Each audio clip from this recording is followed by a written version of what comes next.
Y'all already know what it is. Jay Williams, let's live life, and we're back.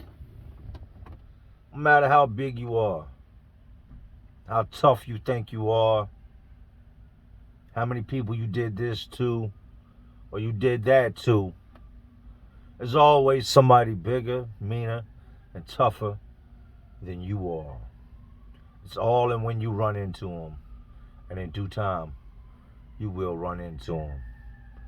Today I got some crazy stories for you on guys that just thought they were everything. Big, bad, mean, angry, and tough. What happens when that next guy shows up that feels the same way? Y'all know I done seen it, I done lived through it, and I done dealt with it. So let's talk about these plus size tough guys. Let's relive it. Now when it comes to me, I always keep it 100 with y'all, man. I always give y'all the truth. I don't fabricate things. I don't make things up. Like I told y'all, somebody said, man, you got a lot of stories. My last sentence was 10 years. I don't even have 200 stories up yet. You're talking out of 3,650 plus days. I haven't even reached 200 stories yet. So I'm nowhere even close to scratching the surface on the things I went through, I saw, or I dealt with. One thing I don't ever do is get on here and try to make myself seem like I was the toughest guy. I was the baddest guy. I was the meanest guy. Like I never lost a fight. Because all that would be a lie. I just did what I had to do to survive. If I had to fight, I fought. If I felt disrespected, we dealt with the situation or we fought. But I would never sit here and pretend that I was untouchable. I could have been born 9 foot tall, and I guarantee you, at some point or another, I'm going to run into somebody that's either smaller than me, that can dust me off and beat me, or somebody bigger than me, or just somebody angrier or crazier or willing to take it to the next level. I don't want to be viewed as a tough guy. I don't want people to look at me and picture me as a gangster or anything like that, because that's not who I am and that's not what I portray. That's not what this is about. This is about giving y'all my history, my stories, my memories, in hopes that you can live them without ever having to live them. I get a lot of positive feedback, a lot of people saying, you changed my life, you helped me with the way I was thinking about this, instead of doing this now, I'm going to go this route. That's what this is about. But at the same time, there are some guys that proclaim to be tough guys. There are some guys in prison that when they come out with that mentality, somebody will kill them in the streets. There are guys in prison that go in with that mentality and get killed in prison. I never wanted to be one of them guys. Come close a couple times here in the streets and in prison, but it's never who I wanted to be. So let's go ahead and get into the plus size tough guys. We had a dude, Darnell, and Darnell was from Texas. And I know that because, he had this big Texas tattoo on him. He used to tell everybody, man, y'all wouldn't make it a day in Texas prisons. And everybody called him Ruckus or Ruck. But the only reason I knew his name was Darnell is because he eventually got moved in a pod with me. And they would call Mel, and I heard him call his name, so that's how I knew his name. He initially wasn't in my building. He wasn't initially in my pod. When I say this is a big man, imagine Shaq really, really angry and with just a really angry expression on his face all day. Imagine a dude the size of Shaq that's more muscle than anything, and there's no niceness about him. Now, Ruck liked to play basketball, and the main reason was because if you get the ball to Ruck, he could just stand right underneath the goal and just, hop and dunk. You couldn't get past him. You couldn't get around him. This dude was huge. And then dudes trying to get around him on the basketball court, they would run into him because he's like a big-ass tree standing there. And he would always get in his feelings. How you going to call a foul and you damn near 7 foot tall on a guy that's like 5 foot tall? I seen Ruck grab a guy one time, and the guy ran and tried to cross over from Ruck and ran chest to chest with him, or chest to belly. And like Ruck took 2 steps back, everybody looked like, damn, like, I guess on some man. He moved big man, right? Tell me why Ruck reached out, grabbed this dude by his throat, and picked him up off the ground and just choked him and choked him and choked him. And everybody standing around, I wasn't playing ball. I was on the sidelines on the bleachers, smoking and watching them ball. He choked this young man out and they just threw him over on the blacktop. His head bounced off the blacktop. Some of his other buddies came over there, picked him up, literally picked him up, toted him off the court, laid him over there beside the bleachers till he came back to. And this was common with Ruck. Ruck had an issue with putting his hands on people. He thought that because he was so big, it gave him the right to bully people, to hurt people. You know, Ruck wasn't never going home. He ain't never going home. And in my opinion, you know, Ruck should not be released. Ruck is just, he's a danger to himself and everybody around him. But I remember watching Ruck, man, and all the different altercations he got into, him slapping guys, punching guys, and then seeing the guy walk around for 6 weeks with his eye just this big massive pile of hamburger meat, because Ruck's fist is, you know, half the size of the average man's face. And I remember watching all this stuff with Ruck, and all I could think is, I wonder what's going to happen when the next Ruck shows up. When somebody bigger than him, because at the time, even though he was the biggest dude on the yard and potentially one of the meanest dudes on the yard, doesn't mean he was the most dangerous. Like I told you, there's always somebody bigger, badder than you, and the next man, and so on and so on and so on. I could never pick out one person that I could say in all my time was the biggest and baddest. I could pick out one I'd say that was the most dangerous and crazy, but there's always going to be somebody bigger and badder, right? Ruck would get what he was looking for, but it didn't happen the way I thought it would happen. I thought the only way, you know, because I'd seen Ruck get in a lot. I wouldn't even call them fights. I'd seen Ruck beat up a lot of people, put his hands on a lot of people, disrespect people, spit in people's faces, slap people, slam people, grab people and sling them. Ruck gets moved over into my building. He gets into it out there again, playing basketball. The guard in the tower sees it. She radios the other officers. They come right out there in the yard and they lock Ruck up. Dude is laying over there all bloody and beat up from where Ruck just beat him up over this basketball game. It's to the point that dudes don't even want to play basketball because of Ruck. So Ruck goes to the hole. Ruck walks into my pod one day, a couple months have gone by, maybe a month and a half. He's been released from the hole, so now he's got to be put back in a housing unit. He comes walking in the pod, and as soon as I see him, I'm like, oh, man, you got to be kidding me, man. They put Ruck over here. He comes on in, and, you know, he's back to his normal shit as soon as he gets in there. You know, he tells the celly, oh, you got to get, you know, just starts bossing dude around. He's in the pod bossing other dudes around. And I can't lie, all I could ever think is, if that big son bitch comes over here and tries to put his hands on me, I'm going to stick this piece of metal in him, because that's all I can really do. He's so big that, I mean, punching this big basketball head, no, if he ever tries to, you know, hurt me, I'm going to do what I got to do to defend myself, but I really hope it never comes to that, right? Ruck gets to arguing with this gang member one day, and some of these dudes went hard, man. Some of these dudes could fight. Some of these dudes that fought on the streets. He gets to argue with his gang member, and he's picking on this smaller dude, and he's pretty much in the middle of the pod calling them all out. Now, they didn't come out their cells, and they're standing there, and they're deep. So I'm thinking, hell yeah, you know what I mean? They about to jump Ruck and beat Ruck's ass, you know what I mean? People tired of Ruck's shit. And Ruck's like, blah, blah, blah. Any single one of y'all that want it can get it. I'll fight all y'all at once. And it's something you could actually envision because the man's so damn big.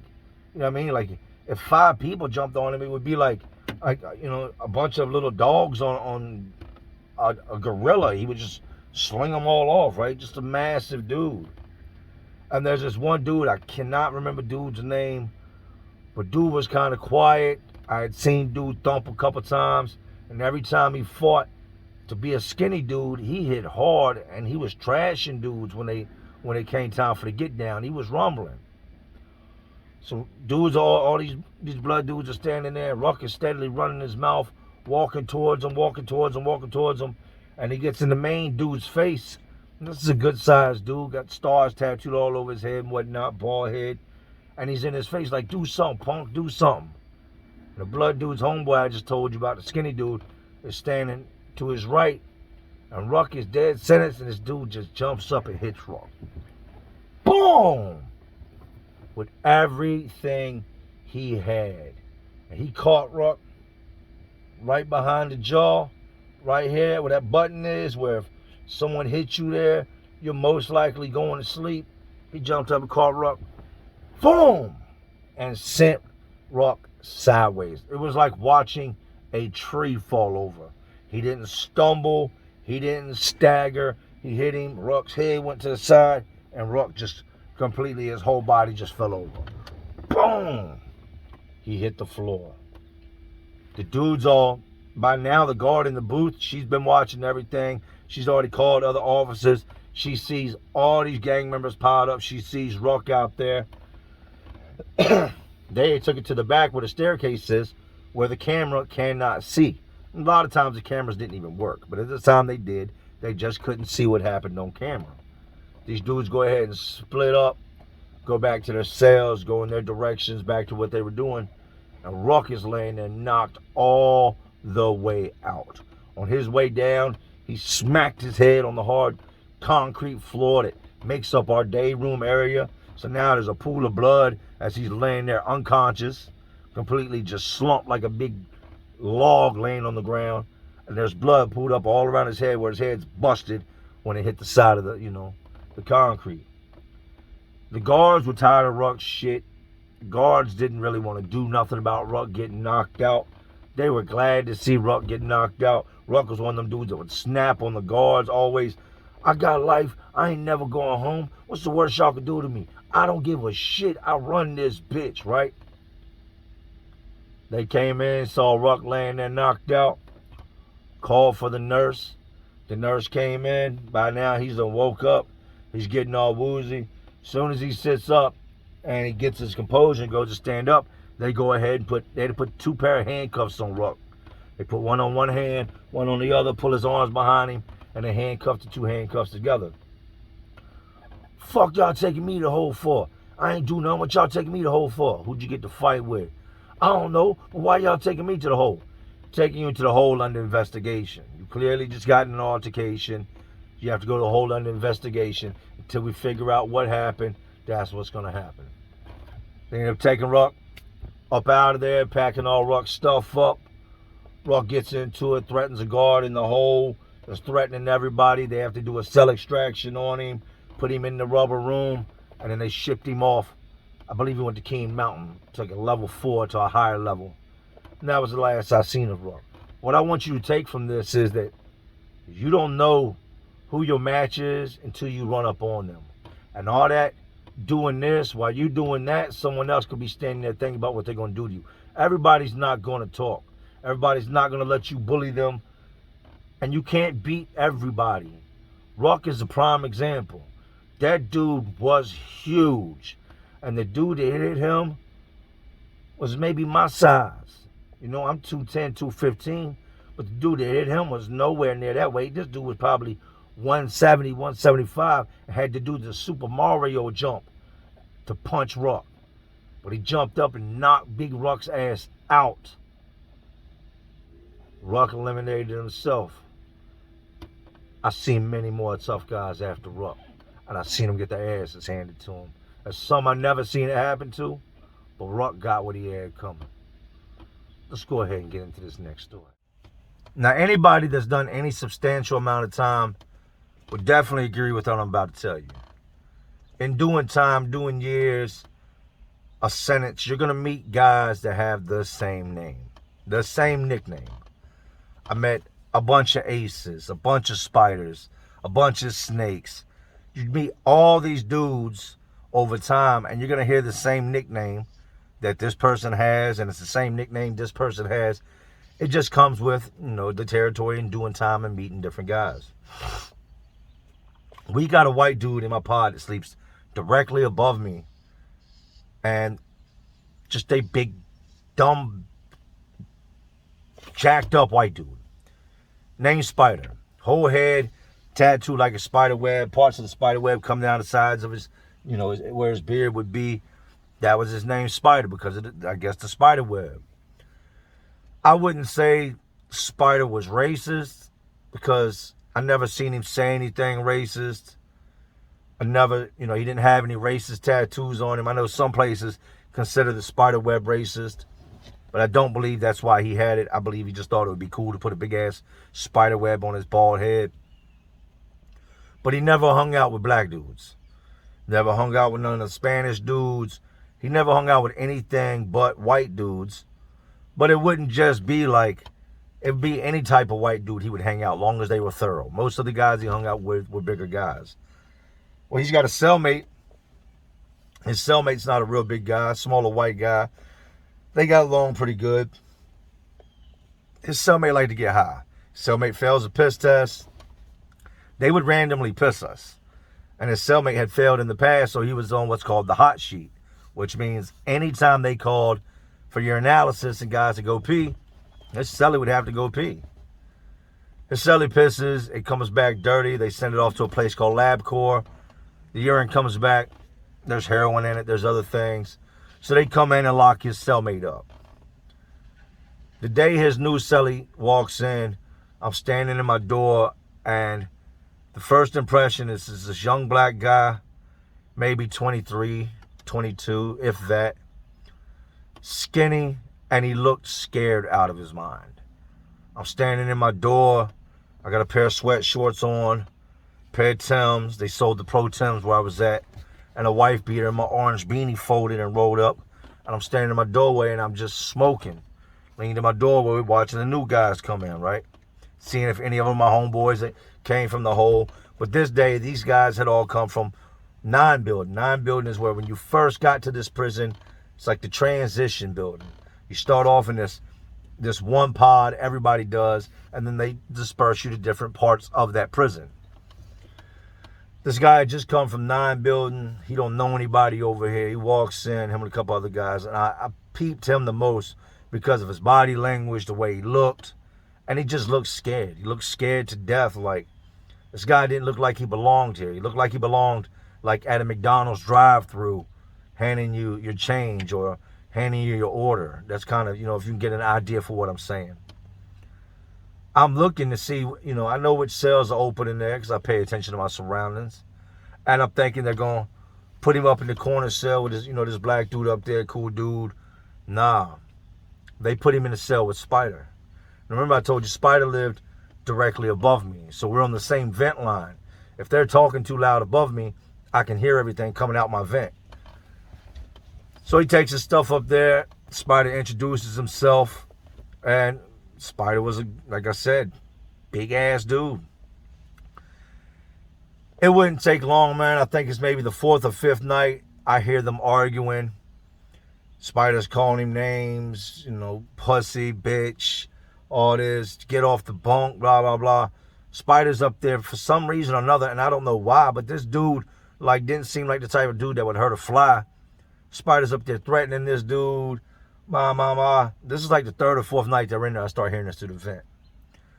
This will become more and more common to the point that Spider didn't even want him in the cell. Spider would tell him when the doors open, you leave the cell. You don't even come back in here until the doors, we have to be locked in together. Other than that, I don't even want you in the cell unless you're coming in to get something real quick. Keep your ass out the cell. Spider wouldn't even be in the cell, and he would be bullying this dude, didn't want this dude in the cell. What Spider didn't know, where we were at, there were no padlocks. They did have them once upon a time, but they did away with the padlocks because people were getting their heads split wide open every single day. They did away with the padlocks. Nobody has padlocks anymore. What he don't know is this young dude that got shipped here from this receiving center, from this other prison prior to coming here, that had padlocks there. And in his property, somehow or another, they overlooked the fact that he had a padlock in his box. This dude ain't told nobody he's got this padlock. Nobody knew he had this padlock because dudes would have tried to buy it off of him or either taking it from him because, that's That's a solid weapon right there when it's used right. Couple weeks go by, man, and I'm hearing this stuff every night in the vent. And I'm not being nosy. He's just yelling so loud that you can't even hear nothing else but that. A couple times I would go to vent and be like, yo, chill out, man. Like, chill with the bullshit, man. I can't even hear the TV. And it would calm down for a little bit, and they'd be right back at it, right? Spider never came at me at the time. Me and my cellar were both strapped up. Everybody knew we had knives in the cell, so I wasn't somebody he was going to come down. And I said, this ain't being no tough guy shit. This is just the reality of the subject. He wasn't going to come down there and approach me about yelling through that vent because I could handle my business. My cellmate damn sure had my back. So if you came in there on either one of us, you had to deal with both of us, and it was going to end very bad for you. All commotion breaks out one night. A couple weeks have gone by, and I hear him up there. And Spider is beating this dude. He's beating this young dude up, man. And it sounds pretty bad. Right above me, my ceiling's concrete, and my concrete ceiling is actually their floor. You can hear him slam dude. You can hear him on top of dude, and the dude grunting. You can hear the punches, and the dude yelling. Next day, Spidey kicks him out the cell like usual. Dude comes out, his face is all knotted up, his lips split in half. He's got marks and knots all over his, his eyes. He's trying to stay away from the control booth where the officers are so they don't see his face and start questioning what's going on. Now, he can't go out to rec because he's got to walk past the rec officer and they're going to see him. So he more or less sits at one of the tables with his back to the control booth all day long.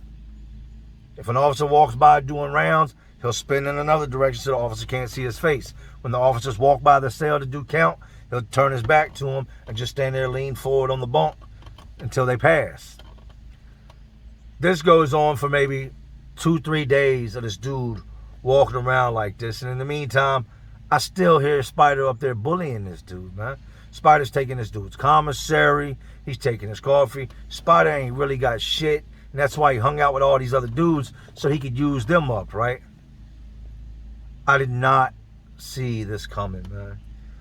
Spider comes out the cell one day and he's walking across the pod and he's headed over to the hot pot. We got this thing called a hot pot that you can get hot water out of to make coffee or soups or whatever. You put hot water in it and it heats it up. Spider's got his coffee cup in his hand with the grains of coffee in it, and he's walking, and I see the young black dude come running down the staircase. And when I mean he's running like as fast as you could run down a set of steps. And when he gets to the bottom of the stairs, that's when I see he's got his belt that you wrap around your waist. They got these brown belts or these blue belts that you put on. It's like a tightly threaded nylon belt, almost with like a little gold military buckle on it. He's got it looped together and tied in a knot, and hanging from the end of it, this is the first time I'd seen this padlock he had, is his padlock. Here goes Spider with his cup. Spider's about 5-6 feet away from the hot pot, and this young dude runs up beside him, and just with everything he had, cocked back, swung. And when he did, that lock come across and hit Spider across the side of his cheek. To say it broke his cheekbone would be an understatement. It split it wide open and then caved this whole section underneath your eye in. It was a dent. It looked like somebody had thrown a baseball and it hit him in his face and left an indentation. The cup of coffee goes everywhere. Spider stumbles. He's still on his feet, and dude hits him again. Fong! Comes across the top of the spider web tattoo, splits his head, hits him again. Bong! The back of his head, knots his head up. Third time he hit him, Spider had already dropped by the second time he hit him. Third time he hit him, Spider goes all the way out. The people are in the control booth, the guards are in the control booth, banging on the window, stop! And he is hitting Spider. Boom! Boom! Boom! Beating him with this lock tied to this belt. Ain't none of Spider's homeboys coming to his defense. Nobody agreed with what Spider was doing to the young dude. Young dude damn near killed Spider in the middle of the pod. He beat this man until he looked like a Mongolian. He looked like one of them old cavemans you see, one of them old caveman drawings, till his face was broken in so many places, teeth broken, eye socket broken, head gashed open, and now he's hit him so many times that every time the lock would make contact and he would sling it back, it would sling blood up the side of the wall. Right beside the microwave in the hot pot, there's a trail of like splatter from where he's slinging this thing back. Boom, boom. Swing it back, it would throw blood behind him on the tables, blood across the floor. They rushed in. Dude dropped the lock, dropped the belt, put his hands up, laid down. They handcuffed him, got him up. They called the nurses in. Spider's unresponsive. He's laying there, and it's so gory and grotesque. It's just, it looks everything like a crime scene you would see on a movie. I wasn't far from this when it happened. I was actually at like cell 6, which is directly across from it. Standing in the doorway talking to my homeboy. I'd come out. He'd asked me for a couple items. So I walked over to his cell, was standing talking to him when I seen the dude come down the staircase. When they put the young dude in the handcuffs, he started crying. Because he had had enough. You ever got so mad? And I was one of those kids. I was a small kid. And I would get so angry that I would cry. And if you got me mad enough to the point that I started crying, you better run. Because that means I'm about to snap out, I'm about to black out, I'm about to do something really bad to you. You've pushed me, past my point of breaking. They handcuffed this young dude, man, and he was crying. I'm sorry, I'm sorry, I'm sorry, I'm sorry. The whole way out, it was, I'm sorry, I'm sorry, I'm sorry. You never know, man. Every man has his breaking point. And don't think that because somebody acts a certain way, is younger than you, isn't as big as you, doesn't argue with you, that they're not capable of taking care of themselves or defending themselves. Because at the end of the day, we all have one goal and one goal only: self-preservation. We will fight when it is time to stay alive. You would be amazed at what you will do when you're backed into a corner. I've told you before, you could take a stray cat back into a corner, and you weigh probably 200 times more than what this cat does. But I guarantee if you reach out and try to grab it while it's scared, it'll hurt you way worse than you'll hurt it. So what I want y'all to get from all this, man, is treat people the way you want to be treated. Don't think you're untouchable. Don't run around putting your hands on people because you're bigger than them or because they're kind-hearted. Because you never know when all that kind-heartedness and that nice guy shit might go right out the window. And you might just get your head busted to the white meat. So that's what it is, man. I hope y'all enjoyed today's stories. I apologize for yesterday. YouTube is on some bullshit. I called my phone company. I had everything swapped. And it still took the video forever to upload. I had everything I own reset.